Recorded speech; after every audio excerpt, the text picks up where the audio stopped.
We've all seen the ads for riding in virtual worlds that make it feel like we're immersed in this digital velo dream, but the reality is most of us are watching on something like this, or this.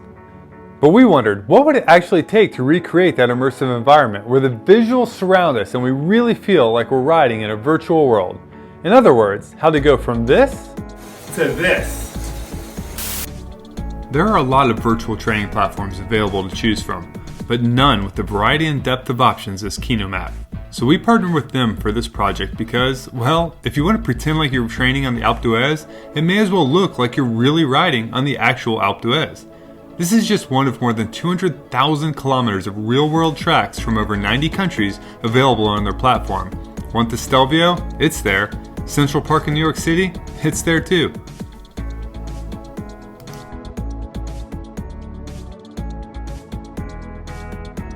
A big part of this project is screen size, and I'll get to that in a second. But there's actually a lot more to it to creating this immersive environment. The first step, as you might have guessed, in any trainer setup is the trainer. So let's look at the basic equipment needed. You can use a standard trainer, but you'll need a Bluetooth speed sensor to communicate with the app. The Saris Fluid 2 Smart comes with a Bluetooth speed sensor like this. It also works as a cadence sensor, but you'll need one for each function. Since most of us just use a GPS cycling computer to track speed these days, these two make it easy to put our current road bike on the trainer with strap-on sensors you can easily remove for outdoor riding. For NoMath, you'll also need at least a Bluetooth cadence sensor, or a power meter, either on your bike or built into the trainer. That's because their app uses that info along with the knowledge of which trainer you're using to calculate a more accurate in-world speed. That means in challenge mode, their videos adjust playback speed to match your riding speed, and it really is like you're riding up the famous climbs of the Tour de France. The terrain moves with you, just like if you were riding it out in the real world. NoMath works with more than 900 different trainers, spin bikes, and other cardio training machines from 90 plus different brands, so that extra step helps keep everyone on the same playing field. It also uses that data to tell you when to increase resistance or change gears, which is especially helpful if you're doing one of their coaching videos or just trying to mimic the incline and effort in challenge mode. Okay, time to talk screen size. For many of us, we start with the app and our smartphone. We all have one, so there's no real cost in doing it this way, and it's the simplest of all solutions. But let's face it, staring at a 4-inch screen hardly feels like we're grunting up a 14% incline in the Alps. A tablet is nice, it's a little bit bigger, but they're expensive, especially if you already have a laptop. Here, the screen can be a little bigger, up to 15 or 16 inches, but you have to put it somewhere. A regular desk or table is fine, but at just 2.5 feet away, you may as well be looking at your phone. NoMath has race modes that let you race in real time against others, so the last thing you want is to not be able to see your competitors on the map until they're right on top of you just because the screen's too far away. But we can fix this. If you're not ready to get into a separate, larger screen, the Saris TD1 Trainer Desk fits right in front of your bike, is height adjustable, so you can get your laptop right in front of you and at the right viewing angle. It has power outlets built in. There's both USB and standard 110 volt outlets, so you can keep your laptop powered up and charge your phone during marathon sessions. It's also a great place to keep your water bottle and some snacks. It also makes a great standing desk for those days when you just can't sit any longer. It's rock solid with enough room for your laptop, mouse, and your coffee. It's worth noting, there's no native NoMath app for computers, so to get it running on your laptop or monitor, you'll need to use the remote screen feature, which is actually pretty cool. Open Chrome or Firefox on any computer, go to remote.kenomath.com, and just snap a photo of the QR code from within their smartphone app. It then beams your workout to your computer screen, leaving your smartphone or tablet to work as a remote control.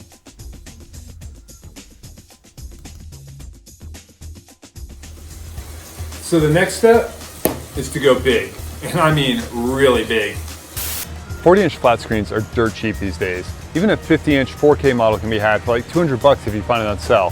Heck, 70-inch models, they're like $1,000.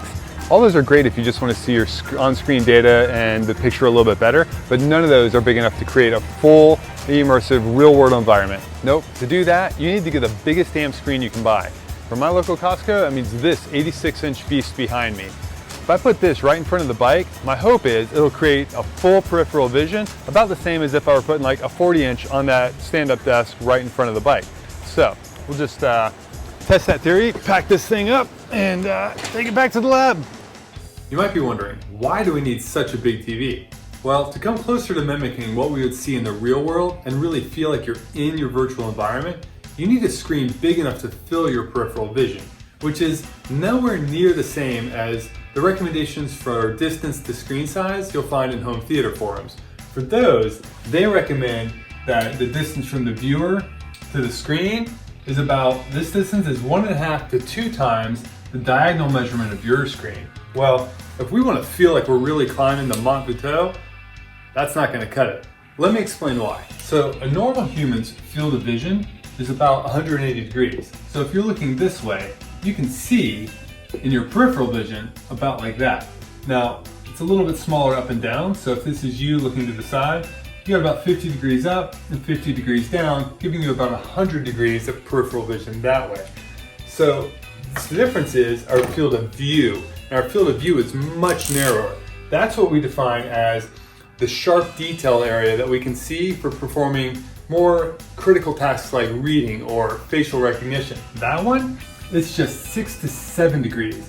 So if we think about filling our peripheral vision, there's no way we're going to get a screen big enough or wrap around short of doing something like a virtual reality headset. And that's simply not going to work for sitting on a trainer. But what we can do is use these to our advantage and fake it by getting a screen big enough. At about 40 inches away, a 50-inch TV fills 90 degrees of my field of vision, which is the same as having my 15-inch laptop just 9 inches from my face.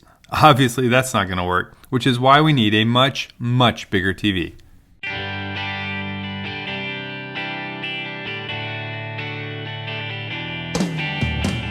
Of course, to make this work, you'll need more than just a big TV. You need a way to get NoMath to the big screen. There's a couple ways to do this. The first is to use either an Apple TV or Chromecast to get the signal from the app to your television. Here's what's really cool. NoMath has its own app on Apple TV that is basically just a browser to run the remote screen feature. Just launch the NoMath app on your phone or tablet, then snap the QR code and you'll stream the video of your workout onto the big screen. They say this gives you a more seamless, lag-free experience than using AirPlay. And what's even cooler is that if your smart TV has a browser built in, you can use that and use the remote screen. That'll get you up and running, but there's a few more things you're going to want. If we're investing in a screen this big, it only makes sense to upgrade our trainer equipment too. To get the most out of a system like NoMath, you really need a smart trainer, something like the Saris H3. The Saris H3 is their top model and has every feature you could possibly need to maximize your indoor training. It measures power, speed, and even cadence without requiring any sensors on your bike. Hidden underneath is a front tire tray that captures a small rear disc brake spacer so you'll always have it handy. Super clever. The legs fold out to create a super stable base with adjustable feet to get it level no matter what surface you're putting it on. You need to add your own cassette, but it comes with all the axle adapters you need to run QR or through axle bikes on it, road or mountain. So are we done? Not even close. There's actually a couple more things we can do to further improve our virtual riding environment. The simple one is a fan. Any basic fan will do. I've had this one for years. It's got multiple speeds. It helps recreate the feel of the wind blowing on my face as I ride outside. The harder thing to do is to recreate that road feel of the bike moving and swaying underneath you, just like it would outside, when you're chugging up a mountain like the Mont Ventoux here. For that, we added the Saris MP1 Nfinity Floating Platform. The H3 trainer sits directly on it, as does virtually any other smart trainer on the market. The MP1 uses rollers and leaf springs to give it a natural rocking motion, which makes it possible to move the bike under you the same way it does when you're riding outside. What really sets it apart is the fore-aft motion. When you're pedaling really hard, like say on an interval workout from NoMath, the platform shifts so the bike feels like it's really lurching forward with every pedal stroke. It's a massively more road-like feel than just using a stationary trainer, and it arguably has a more noticeable effect on realism than being able to tilt the front of the bike up or down. So how does it all come together?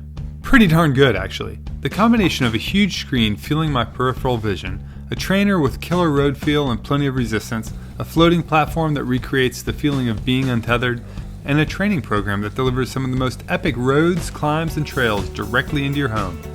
It all adds up to an experience that's much, much closer to what we see in the marketing for such things. But more importantly, it's actually much closer to riding outside. Sure, you could argue that we could just go ride outside, but weather, time, safety, and other variables have made indoor cycling much more popular.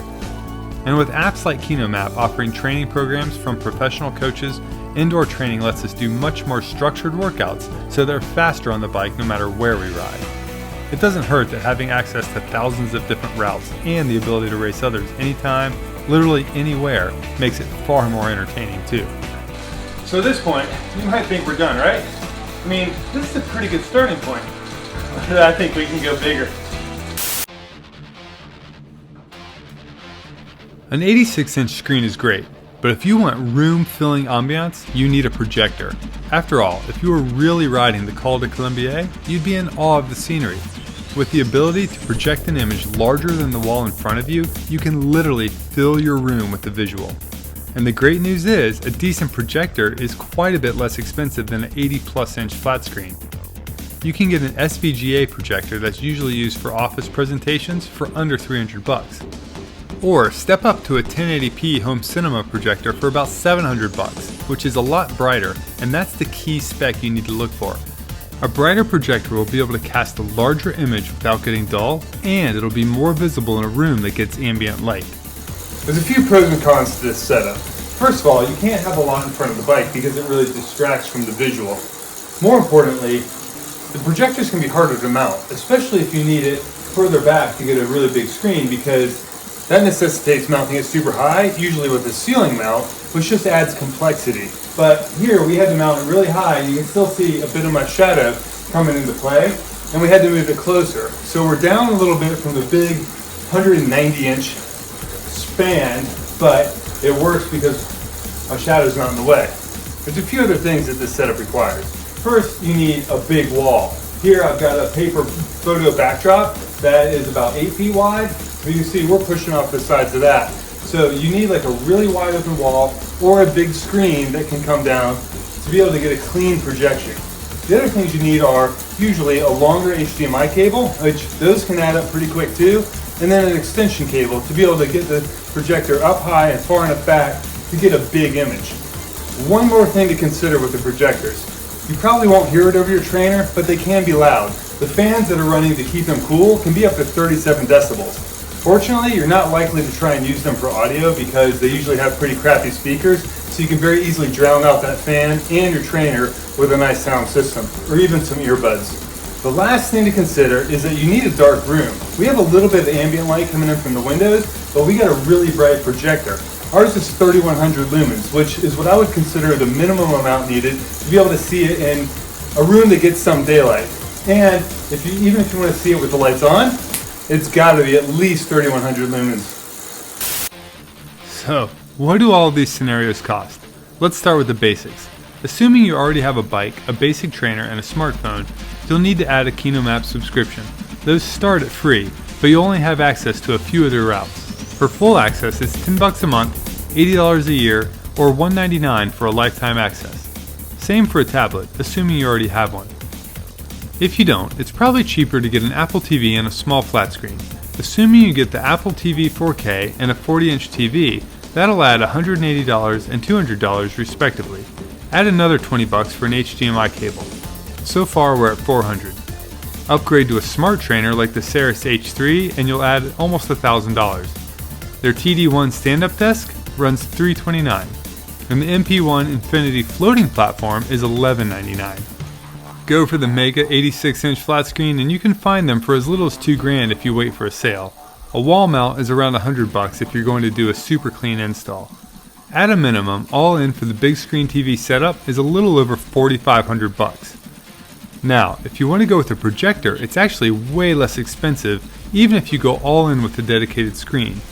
A decent 1080p home cinema projector is around $700. Basic screens top out around $300. Or you can get special paint for your walls if you want to go really big and have better color reproduction. You'll need a longer HDMI cable, so plan on $30 for that. And you might need an extension cord, so add another $10. Ceiling mounts are about $60. Assuming you install and mount everything yourself, going with a projector setup puts you at about $3,800. Is it worth it? Well, that depends. How much time do you spend riding indoors? Or, let's be real, how much do you want to impress your friends? The nice thing is, all of this can also be used to create a really killer home theater room, especially if you add full surround sound.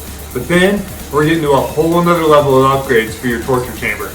In case it's not totally obvious, this video was made possible with support from Saris and NoMath. Huge thanks to those brands. For a full list of all the equipment that we used in this video, from the home theater stuff to the Saris training things and the NoMath setup, head over to bikerumor.com. There we'll have more photos, the full price breakdown so you can see what each of those scenarios cost, and more details on how you can recreate this in your own home. What do you think? Would you go all in to create the ultimate virtual world training environment like we did? What else would you do? Leave us a comment down below and let us know what your other ideas are. Thanks for watching. Until next time, keep the rubber side nice and dry by riding inside.